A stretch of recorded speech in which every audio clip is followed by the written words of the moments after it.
Welcome guys, आपका फिर स्वागत है एक नई क्लास के साथ और जिसमें आज हम बात करने वाले हैं मसालों से संबंधित कुछ इंपॉर्टेंट क्वेश्चंस को। अब इन क्वेश्चन से आपको ये अंदाजा जरूर लग जाएगा कि आपको जितनी भी जो मसाले वाली सब्जियां हैं उनको कैसे पढ़ना चाहिए या फिर उनसे कैसे क्वेश्चन पुट अप हो सकते हैं एग्जाम में। और यहाँ पर याद रखिए, जितने भी क्वेश्चन आपको पूछे गए हैं वो सभी ले गए हैं, मतलब सभी क्वेश्चन है ओल्ड पेपर में आपको पूछे जा चुके हैं, इसलिए सभी क्वेश्चन को आप नोट डाउन भी कर सकते हो। ठीक है, तो चलिए क्लास को स्टार्ट करते हैं। इससे पहले अगर आपने चैनल को सब्सक्राइब नहीं किया है और ऐसे एग्रीकल्चर रिलेटेड डेली वीडियोस पाना चाहते हो तो जल्दी से चैनल को सब्सक्राइब कीजिए और पास के बेल आइकन को जरूर प्रेस कर दे ताकि आने वाली सभी वीडियोस नोट के साथ साथ आपको मिलते रहे। ठीक है, तो चलिए क्लास को स्टार्ट करते हैं। तो आज का जो हमारा फर्स्ट क्वेश्चन है उसमें आपको पूछा गया है मेथी का वैज्ञानिक नाम। ठीक है, सभी ऑप्शंस एक बार देखेंगे, उसके बाद में हम राइट आंसर जानेंगे कि Medicago sativa, Avena sativa, Trigonella foenum, Eruca sativa. अब यहाँ पर आप देख सकते हो, याद रखिएगा पूछा क्या गया मेथी का, तो मेथी का याद रखिएगा, इसका राइट आंसर क्या हो जाएगा ट्राइगोनेला फोइनम। क्यों, अब इन सभी के बारे में भी जान लेते हैं। जैसे कि मेडिको सेटाइवा, तो मेडिका को सेटाइवा होता है रेंजका का होता है। ठीक है, एविना सेटाइवा का अगर हम बात करते हैं तो ये होता है जई का होता है। और इरुका सेटाइवा की अगर हम बात करते हैं तो ये तारामीरा का होता है। ठीक है, किसका होता है, तारामीरा का होता है। सब याद हो गए। मेडिका को सेटाइवा होता है रेंजका का, एविना सेटाइवा होता है जई का, इरुका सेटाइवा होता है तारामीरा का, और ट्राइगोनेला फोइनम होता है मेथी का। इसलिए राइट आंसर क्या है, सी ऑप्शन। चलिए नेक्स्ट क्वेश्चन के यहाँ पर बात करेंगे कि मेथी का सर्वाधिक उत्पादन किस प्रदेश में होता है, मध्य प्रदेश, केरल, राजस्थान या फिर गुजरात। तो यहाँ पर याद रखिए, अगर हम बात करते हैं मेथी, तो मेथी सबसे ज्यादा उत्पादन कहाँ पर लिया ऐसा, इसका राजस्थान में ही लिया ऐसा है। इसलिए राइट आंसर भी क्या हो जाएगा, सी ऑप्शन इसका राइट आंसर हो जाएगा। नेक्स्ट क्वेश्चन के यहाँ पर बात करते हैं, ये क्वेश्चन हम ऑलरेडी कवर कर चुके हैं, तो आई थिंक आप सभी को पता होगा अगर आप रेगुलर क्लास लेते होंगे तो, कि निम्न में से कौन सी फसल बीजीय मसालों के अंतर्गत नहीं आती है। पहले ऑप्शन देखेंगे कि जीरा, सौंफ, मेथी या फिर मिर्च। तो जल्दी से बताएंगे कि मसाले वाली जितनी भी जो सब्जियां हैं उनके अंतर्गत किसको नहीं रखा जाता है। ऑप्शंस आपके सामने हैं, जीरा, सौंफ, मेथी, मिर्च। तो यहाँ पर याद रखिएगा जो फोर्थ ऑप्शन आपको दे रखा है, जो मिर्च है, याद रखिएगा बीजीय मसालों के अंतर्गत नहीं आती है। बीजीय मसालों के अंतर्गत कौन सी सब्जी नहीं आती है, मिर्च को नहीं आती है, मिर्च को मसालों के अंतर्गत नहीं रखा गया है। ठीक है, इसलिए राइट आंसर क्या हो जाएगा, डी ऑप्शन। चलिए नेक्स्ट क्वेश्चन के यहाँ पर बात करेंगे कि उकठा रोग निम्नलिखित में से किसके द्वारा होता है, जो विल्ट होता है। ठीक है, जिसकी अगर हम बात करते हैं स्पीसीज, तो फ्यूजेरियम स्पीसीज कौन सी होती है, फ्यूजेरियम स्पीसीज। तब आसानी से आप बता दो कि फ्यूजेरियम होता क्या है, कोई कवक होता है, कोई विषाणु होता है, कोई जीवाणु होता है या फिर किस प्रकार का होता है। ऑप्शंस आपके सामने हैं, जल्दी से बताइए कि बैक्टीरिया, फफूंद, वायरस या फिर इनमें से कोई नहीं। तो आपका राइट आंसर क्या होगा, जल्दी से बताइएगा कि उकठा रोग है ये किससे होता है। तो यहाँ पर ज्यादा टाइम नहीं लेंगे, काफी कॉमन सा क्वेश्चन है, सभी ने अक्सर बता दिया होगा कि ये होता है, याद रखिएगा फफूंद जनित, मतलब फफूंद के द्वारा होता है। किसके द्वारा होता है, फफूंद के द्वारा होता है। नेक्स्ट क्वेश्चन यहाँ पर बात करेंगे कि प्रति हेक्टेयर बुआई हेतु जीरे की बीज दर कितनी होती है। किसके बारे में पूछा गया है, जीरे के बारे में आपसे पूछा गया है। तो यहाँ पर ज्यादा टाइम हम वेस्ट नहीं करेंगे कि जीरे की बीज दर आपको बतानी है। ये क्वेश्चन आपको पूछा जा चुका है सुपरवाइजर और डब्ल्यूओ में, तो काफी इंपॉर्टेंट क्वेश्चन है। तो जल्दी से बताइए कि 7 से 10 केजी, 12 से 15 केजी, 17 से 20 केजी या 21 से 23 केजी जीरे की सीड रेट पर हेक्टेयर कितनी होती है। तो यहाँ पर याद रखिए, अगर हम बात करते हैं जीरा, तो जीरा की होती है 12 से 15 केजी पर हेक्टेयर। इसके अलावा अगर हम बात करते हैं, याद रखिएगा धनिया, तो आप इन तीनों को सीक्वेंस में याद रखना। ठीक है, यहाँ पर मैं आपको बता देता हूँ, एक तो आपको जीरा याद रखना है, एक आपको धनिया याद रखना है और एक मेथी याद रखना है। जीरा, धनिया और मेथी, इन तीनों को आपको एक सीक्वेंस में याद करना है। ठीक है, अब आप कैसे याद रखोगे कि जीरा के अगर आपको कभी भी पूछे तो आप क्या बताओगे, 12 से 15 केजी पर हेक्टेयर, 12 से 15 केजी पर हेक्टेयर। इसके बाद में धनिया, तो धनिया की होती है 15 से 20 केजी पर हेक्टेयर। मेथी के अगर आपको पूछेगा तो आपको क्या याद रखना है, 20 से 25 केजी पर हेक्टेयर। मतलब सीक्वेंस आपको याद रखनी है कि जीरा, धनिया और मेथी, जीरा, धनिया और मेथी, बस आपको याद हो जाएगा कि जीरा की होती है 12 से 15, धनिया की होती है 15 से 20, मेथी की होती है 20 से 25 केजी पर हेक्टेयर। ठीक है, तीनों की आपको आसानी से याद हो जाएगी।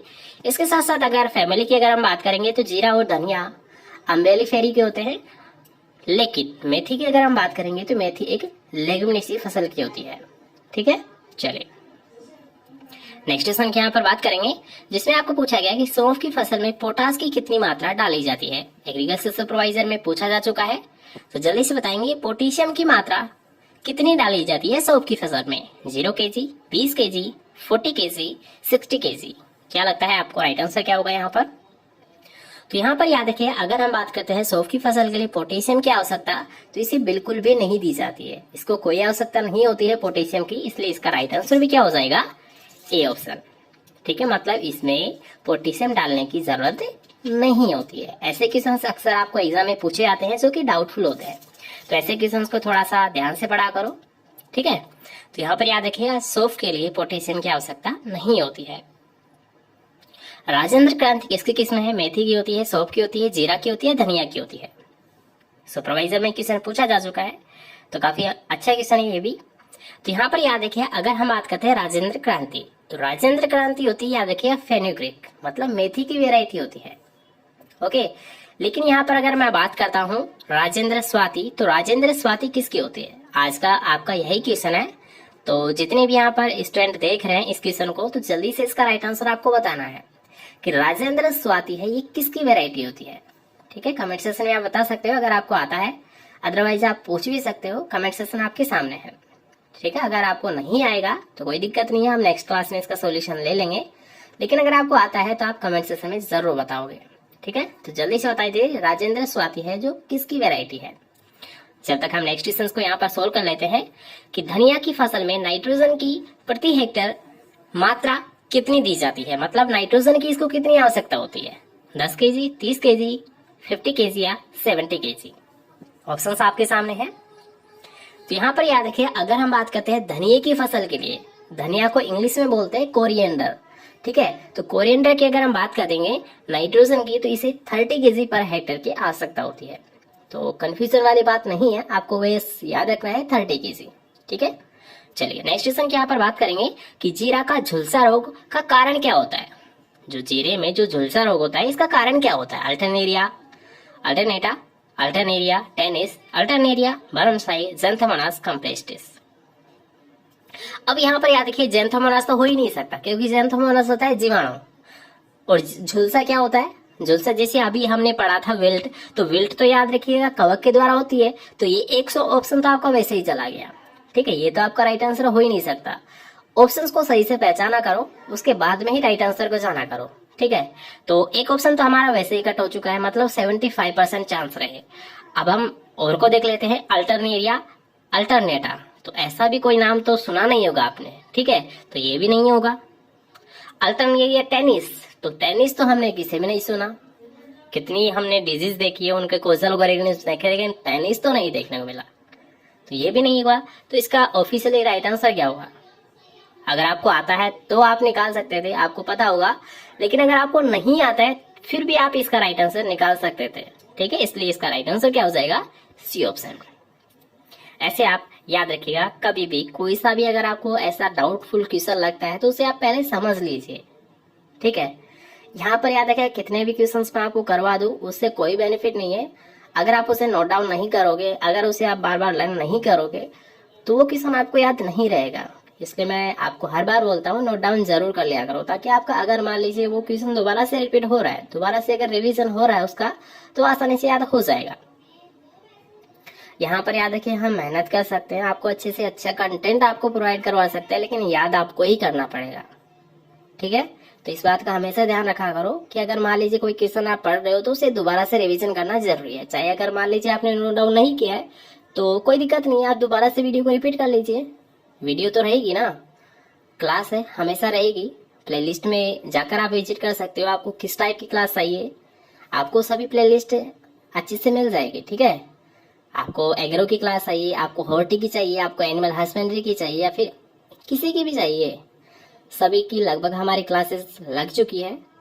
सभी प्लेलिस्ट में अलग अलग से स्टोर्ड है, तो जब जैसा आपका मन करे आप वैसे देख लिया करो। स्पेशल क्लास लेनी है, स्पेशल क्लासेस की अलग से प्लेलिस्ट बनी हुई है, तो उनको भी आप विजिट कर सकते हो।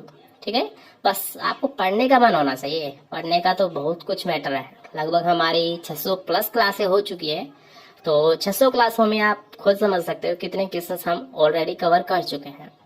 ठीक है, तो चलिए क्लास को कंटिन्यू करते हैं, बाकी सारी बातें बात करेंगे। ठीक है, कि धनिया में तनाशोथ स्टेम गाल जो रोग होता है, इसका कारण क्या होता है, मतलब किसके द्वारा होता है? रिसाइफी पोलिगेनी के द्वारा, प्रोटोमाइसिस मैक्रोस्पोरस के द्वारा, फ्यूजेरियम ऑक्सीस्पोरम के द्वारा, या फिर सर्कोस्पोरा स्पीसीज के द्वारा। किसके द्वारा होता है बता सकते हो? स्टेम जो गाल जो डिजीज होती है ये किसके द्वारा होती है? तो यहाँ पर याद रखें, इसको याद करने की जरूरत है। प्रोटोमाइसिस मैक्रोस्पोरस के द्वारा होता है। किसके द्वारा होता है? प्रोटोमाइसिस मैक्रोस्पोरस के द्वारा होता है। किस बीजीय मसाला में क्यूमिनोल पाया जाता है? क्यूमिनोल पाया जाता है लौंग, जीरा, दालचीनी या फिर धनिया। चलिए यहाँ पर उसके नाम में ही छिपा हुआ है इसका राइट आंसर, तो जल्दी से बताएंगे कि लौंग, जीरा, दालचीनी या फिर धनिया। धनिया को हम बोलते हैं, याद रखिए, कोरिएंडर, और जीरा को हम बोलते हैं क्यूमीन। तो यहाँ पर इसके नाम में ही छिपा हुआ है इसका राइट आंसर, मतलब क्यूमीन में क्यूमिनोल पाया जाता है। क्यूमीन में क्यूमिनोल पाया जाता है, बस इतना सा याद रखना था। तो इसका राइट आंसर क्या हो जाएगा? जीरा। ठीक है, बस ऐसे हमेशा याद रखिएगा, दिमाग से क्वेश्चंस किया करो। कुछ क्वेश्चंस का आसानी से राइट आंसर मिल जाता है, ठीक है, कुछ का याद करना पड़ता है, उनमें कोई सॉल्यूशन नहीं रहता, लेकिन कुछ क्वेश्चंस ऐसे भी आते हैं जिनको हम आसानी से सोल्व कर सकते हैं। ठीक है, नेक्स्ट क्वेश्चन की यहाँ पर बात करेंगे, जो कि आज हमारा लास्ट क्वेश्चन रहेगा कि निम्न में से कौन सी एक मेथी की किस्म है? मेथी की वैरायटी कौन सी है? हिसार सोनाली, हिसार सुवर्णा, हिसार स्वरूप, हिसार माधवी। एचआरओ में क्वेश्चन पूछा गया है, काफी अच्छा क्वेश्चन है, जल्दी से आपको बताना है, तो सोच समझ के बताइएगा। वैरायटी से संबंधित क्वेश्चन है, मेथी की कौन सी वैरायटी है? सोनाली है, स्वरूप है, स्वर्णा है या फिर माधवी है? तो यहाँ पर याद रखिए, अगर हम बात करते हैं हिसार स्वरूप, तो ये किसकी वैरायटी होती है? मेथी की वैरायटी होती है। किसकी होती है? मेथी की वैरायटी होती है। अभी आपको जस्ट बताया था मेथी की सीड रेट कितनी होती है, 20 से 25 केजी पर हेक्टेयर, और इसका कुल कौन सा होता है? लेग्यूमिनेसी। ठीक है, तो ये क्वेश्चन से आपको याद रखना, इनसे भी आपको कभी भी क्वेश्चन पूछे जा सकते हैं। ओके, तो आई थिंक आपको सभी क्वेश्चंस पसंद आए होंगे। सभी क्वेश्चंस काफी इंपॉर्टेंट थे, सभी को नोट डाउन जरूर कर लेना। अगर आपको फिर भी कोई डाउट रहता है तो आप कमेंट सेक्शन में पूछ सकते हो। ठीक है, चले मिलते हैं नेक्स्ट क्लास के सब्जेक्ट के लिए। अच्छे से बढ़िए, अच्छे से रहिए, बाय बाय, टेक केयर।